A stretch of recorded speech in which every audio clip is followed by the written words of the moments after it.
تعالوا نبدأ بأول جزء من الأجزاء العملية اللي معانا النهاردة. تحاليل السكر ببساطة. إزاي تفهم أرقامك وتتصرف صح.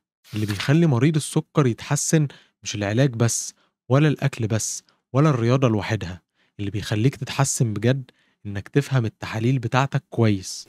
التحاليل اللي هي بتتقال بسرعة كده: سكر صايم، سكر فاطر، تراكمي، عشوائي.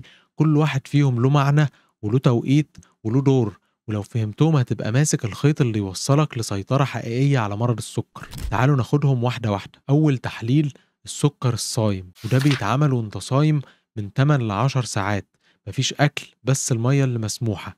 القرايات الطبيعية بتكون كالآتي: لو أقل من 100 بيبقى طبيعي، ولو من 100 ل 125 بيبقى كده مرحلة ما قبل السكر. والمرحلة دي مهمة جدا لأنها هي اللي هتحدد انت هترجع تبقى شخص طبيعي ولا هتبقى مريض سكري طول عمرك. ولو تحليلك 126 أو أكتر في أكتر من تحليل، ممكن يبقى سكر، بس اللي بيحدد هو الطبيب المعالج.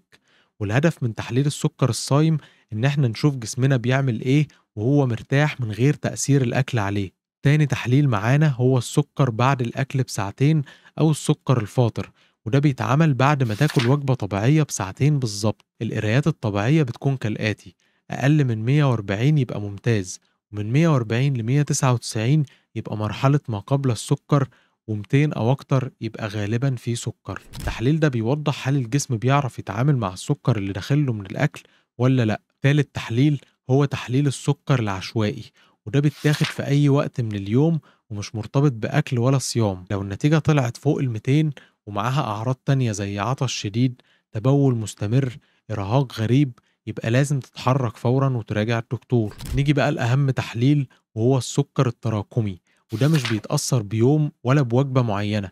ده بيتحسب بمتوسط السكر في دمك خلال آخر 3 شهور. يعني كأنه كاميرا مراقبة مستمرة، مش بس لقطة واحدة. والقرايات الطبيعية بتكون كالآتي: أقل من 5.7% يبقى طبيعي، من 5.7% ل 6.4% يبقى مرحلة ما قبل السكر، ولو 6.5% أو أكتر يبقى كده مريض سكري. لكن لو أنت مريض سكر، خلاص الهدف بيبقى إنه تحت 7%.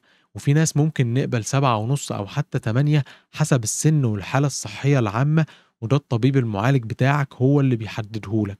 طيب إيه فايدة التحاليل دي مع بعض؟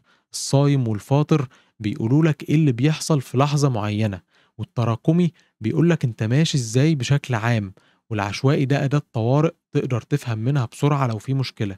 وأنت كمريض سكر مش لازم تكون دكتور، بس لازم تكون فاهم كل رقم من الأرقام دي كويس. وده مش مجرد رقم كده وخلاص، ده رسالة من جسمك. لو فهمتها لازم تتصرف صح، وهتحس بفرق حقيقي لو عملت كده. ولو عايز تعرف أسرار التغذية لمريض السكر وكمان لإنقاص الوزن مع نظام غذائي كامل بتفاصيل الوجبات، كل ده هتلاقيه مجانا في الفيديو ده. ولو استفدت من الفيديو تابعني وفعل الجرس، عشان هنزل كل أسبوع فيديو فيه نصايح مخصوصة لمريض السكر، من أول العناية بالجانب النفسي لمرض السكر، وشرح التحاليل الطبية والمكملات الغذائية المناسبة، لحد تطلب إيه من المطعم أو في العزومة لو هتاكل بره.